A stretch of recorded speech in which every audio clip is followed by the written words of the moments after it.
Aujourd'hui, je vous présente une Mercedes 500e à l'essai. Donc c'est un modèle W124. Vous avez donc un V8 5 litres, 32 soupapes pour une puissance de 326 chevaux.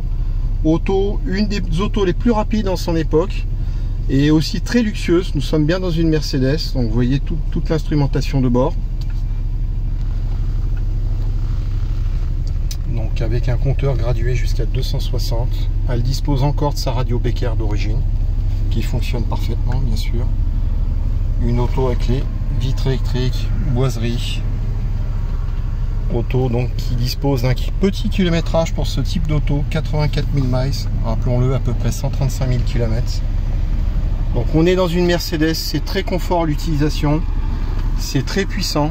Donc vous avez une puissance, un couple qui doit être perché dans les 4000 tours, donc c'est très couplé en bas et très puissant en haut.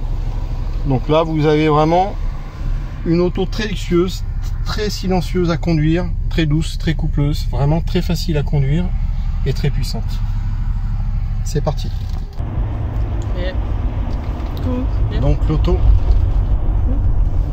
l'auto se conduit vraiment d'un petit doigt. Vous avez le couple omniprésent du 5 litres. Donc ce V8 est quand même très généreux en couple. Et le fait d'avoir été revu par Porsche, comme le châssis, donne une auto au comportement sportif à la demande. Donc ça reste quand même une grande routière capable de tenir des moyennes élevées. Vous voyez, on est à 50 km/h, un régime de 1000 tours.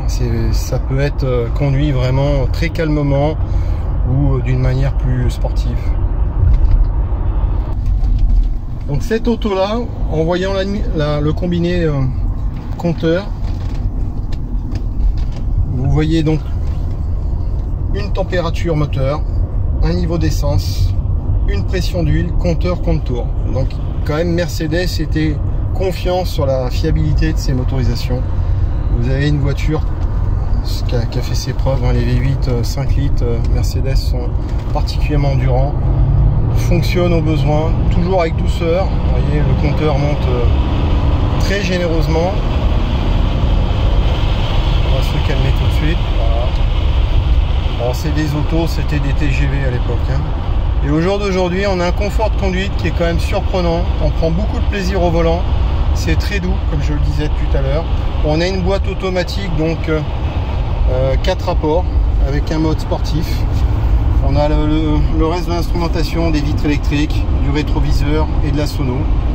Donc c'était quand même équipé aussi d'une radio Becker Mexico qui permet d'avoir une bonne sono. C'était quand même ce qu'il y avait de mieux à l'époque. Voilà.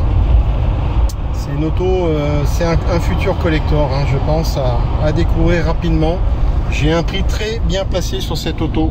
Donc j'espère vous avoir donné envie de venir voir l'auto et de l'essayer sur SCar Classic. Je vous dis à bientôt. Merci.